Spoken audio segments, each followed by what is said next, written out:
um empresário desse chega numa contabilidade, o normal é que haja um parcelamento rápido, convencional, talvez ele mesmo consiga fazer.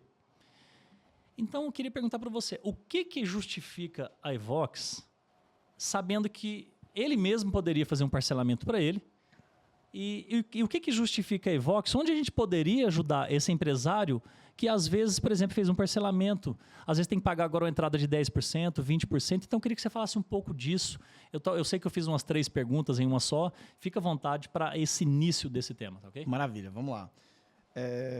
Primeiro, de fato é uma alegria imensa a gente estar junto aqui fazendo esse podcast, o primeiro episódio, né?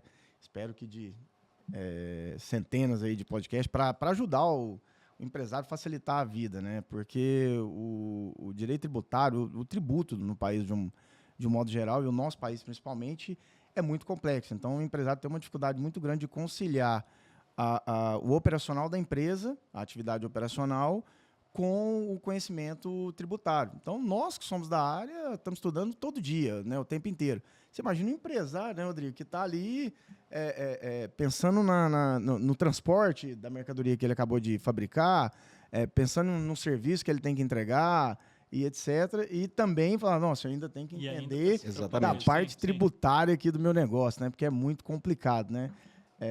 E aí nós temos aí a reforma, que a ideia era descomplicar, mas vamos deixar isso para um outro episódio que vai ser bacana a gente falar só sobre reforma e com certeza vamos trazer um convidado bem interessante aqui. Darcy, o que acontece quanto a dívidas tributárias no nosso país? A percepção que eu tenho é que, principalmente pelo fato do fisco ser um credor silencioso. Então, o fisco, diferentemente de um fornecedor, ele não vai ficar ligando para você, empresário, por que você atrasou a DARF? O que aconteceu? Me paga, vou te dar um desconto, você pode pagar amanhã, vamos negociar essa dívida e etc. Não. Te dá uma o fisco, maior do que o banco, ele no primeiro momento ele é silencioso, ele não vai te cobrar nem nada. Sim. E tem também um outro detalhe, não só isso. O funcionário, se o empresário não pagar, ele não vai mais no negócio, ele não vai querer trabalhar. Greve, etc. Isso é o menor dos problemas que ele vai ter. O fornecedor, se ele parar de pagar, ele para de ter matéria-prima e etc.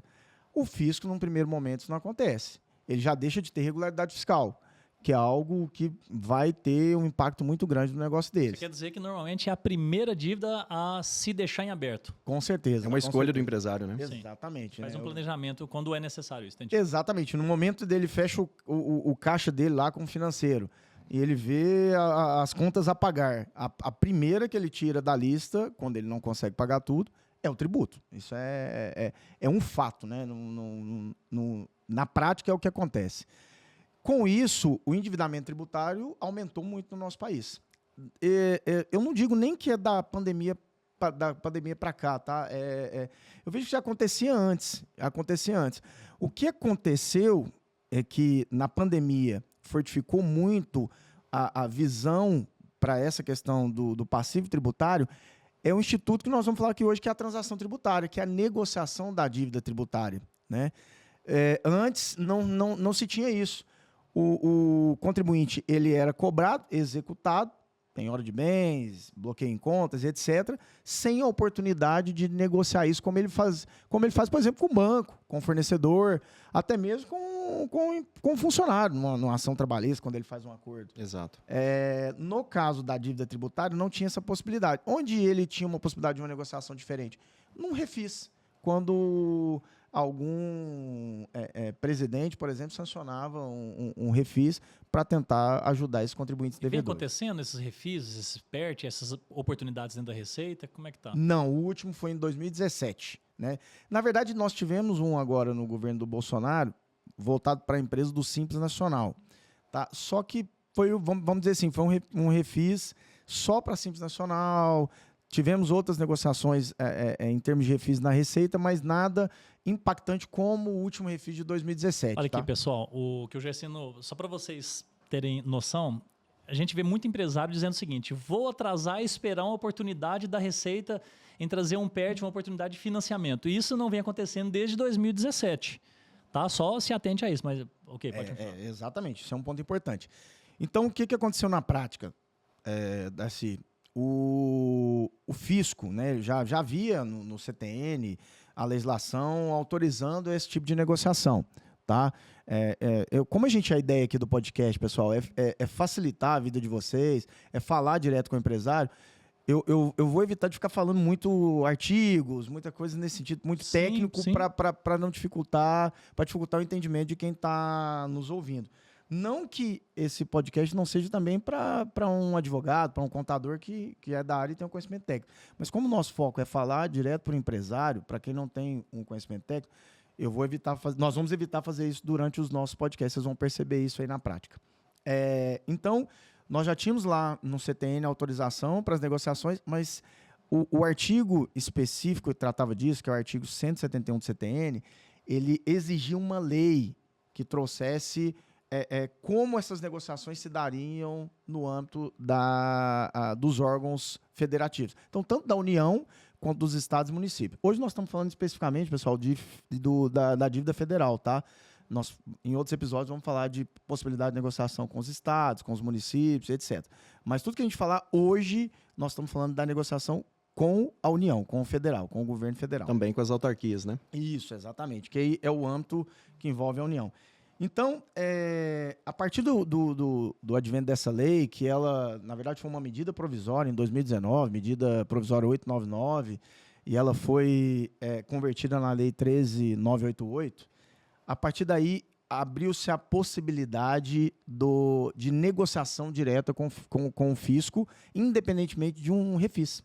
E até é interessante o Rodrigo falar aqui para nós um pouquinho, porque o Rodrigo viu recentemente uma palestra da Annelise, que é a procuradora-geral, e ela falou, eu acredito que exatamente, não sei se foi exatamente essas palavras que eu trouxe aqui, Rodrigo, mas algo bem nesse sentido, né? Que a ideia deles é exatamente isso, não é? Exatamente. Inclusive, ouvindo você falar, eu estava até anotando aqui para realmente fazer essa pergunta.